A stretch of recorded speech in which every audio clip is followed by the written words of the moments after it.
We are in the early but getting better stages of hypersonic missiles. China's ahead of us on that. It's because this is their focus. It is a communist military regime. Well, we're busy redistributing wealth, changing vehicles from combustion engine to electric. While we're wasting time, wasting trillions of dollars doing things like that, our enemies are building. The crew came across something that was very interesting to me. Communist China and the U.S. Why are both countries so interested in Taiwan? And we have to turn to the Germans, to a German press outlet, DW News, from a few months back, which kind of lays out issues related to Taiwan. And then I want to add to it, because this is coming to a head. The Chinese Navy is now bigger than ours. We don't have a big enough presence in the South China Sea. I'm deeply concerned about this. So is Japan, so is Australia, so is New Zealand, so is Vietnam, so are the Philippines. China is now claiming islands off of Japan. It's been doing that. It's claiming islands off of the Philippines. It's claiming the territorial waters off of Vietnam. It's extremely aggressive in its imperialism. Australia is very, very concerned because it hasn't built up its military. They've had one now damn socialist buffoon after another. They had a pretty good guy in there originally, but a decade or so ago, but now they've kind of surrendered that. But they're very vulnerable. And so let's take a look. And then, of course, Taiwan, they just keep doing these military operations threatening Taiwan. Imagine living in Taiwan since the 1940s. It was the island of Formosa. You know what's interesting about the island of Formosa? It was never part of the mainland. That is, Formosa was never part of China, even ancient China. So he just claims it. Oh, that's ours. Let's take a look. Go. Chinese soldiers preparing for battle. This is what Beijing wants to show the world. With each military drill, China is drawing ever closer circles around Taiwan. China has a clear goal: to gain control over the island. China will surely be reunified.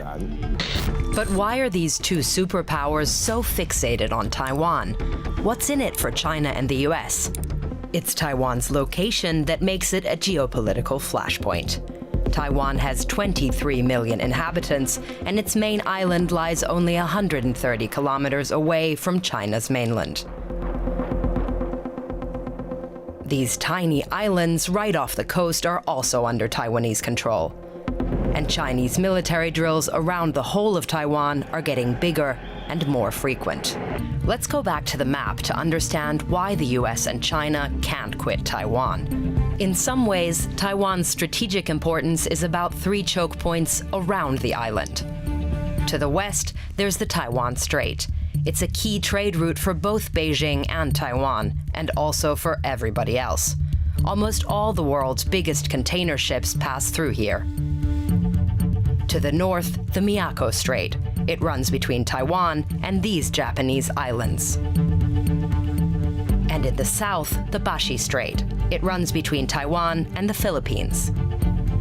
For China, these two straits on either side of Taiwan are key strategic gateways to the Pacific Ocean. The U.S. says it has no troops permanently stationed in Taiwan, but the island plays an important role in U.S. strategy.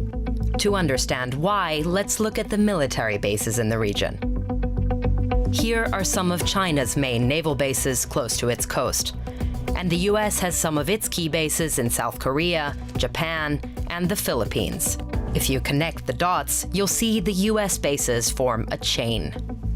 Taiwan's location makes it essential to both sides as they try to gain the upper hand in the region. But the rivalry is also about money. Big money. Economically, the small island has an outsized importance for both China and the U.S., even though neither officially recognize Taiwan as a country. Both China and the U.S. have significant trade links with Taiwan, and much of that business comes from just one company. TSMC, Taiwan Semiconductor Manufacturing Company. It produces microchips. Taiwan makes 90% of the most advanced ones in the world. Both the U.S. and China are dependent on them, and so is everybody else. There's a good chance TSMC's semiconductors are in the device that you're using to watch this video right now.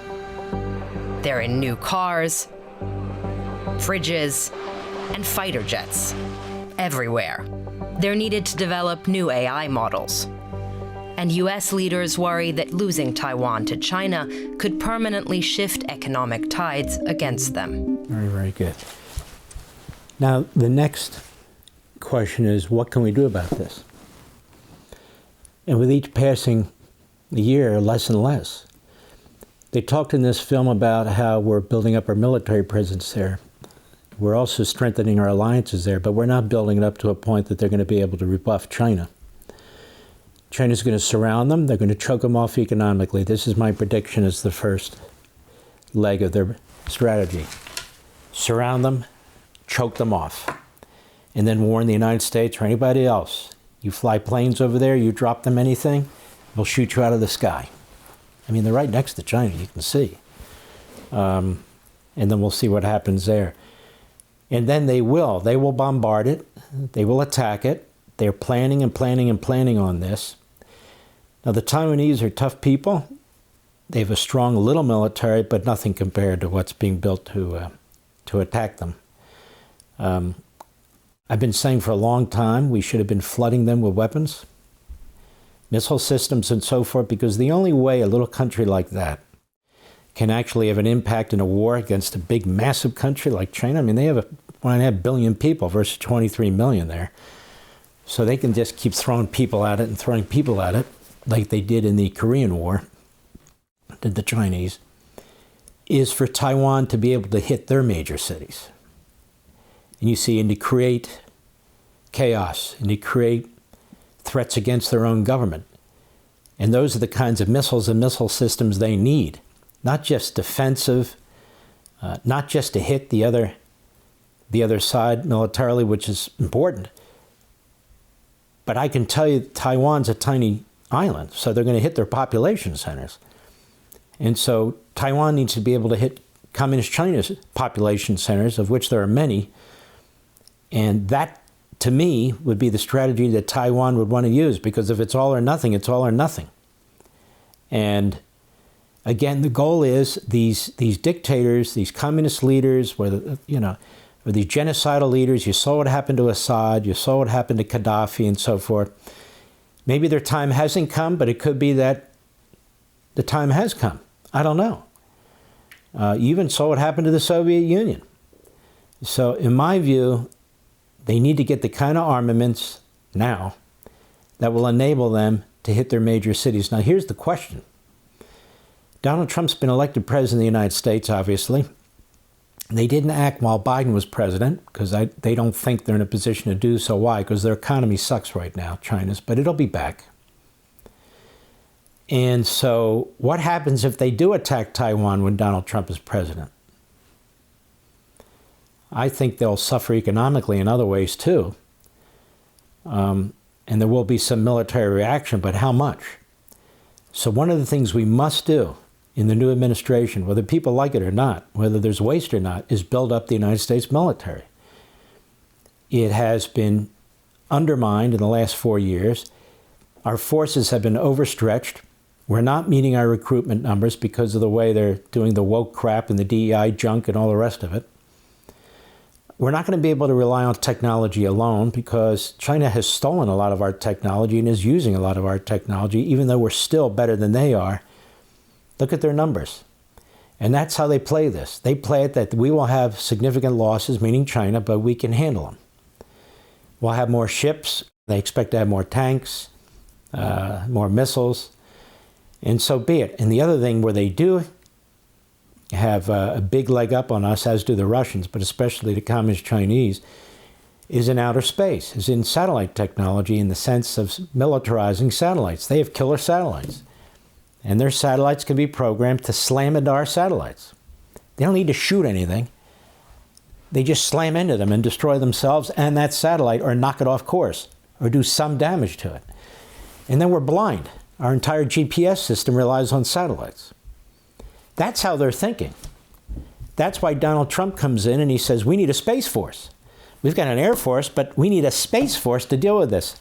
Brilliant. So he creates this Space Force to try and catch up. We are in the early but getting better stages of hypersonic missiles. China's ahead of us on that. It's because this is their focus. It is a communist military regime. Well, we're busy redistributing wealth, changing vehicles from combustion engine to electric. While we're wasting time, wasting trillions of dollars doing things like that, our enemies are building. And it doesn't help that on the hard left, of course, we have the isolationists, and then some who call themselves conservatives but aren't are isolationists too. I don't think there's enough of them. Donald Trump is not one of them, by the way. He's clearly not one of them. But that does exist. So there's a lot of things that are going to occur in the next few years that are going to have a truly monumental effect. Taiwan is one of them. How the Middle East is resolved is another one. What's going on in Europe with Ukraine and Russia tied in with China and Iran and North Korea, that's going to have a major impact too. And so we'll be here to report on all of it. For all this and much more, sign up for Levin TV.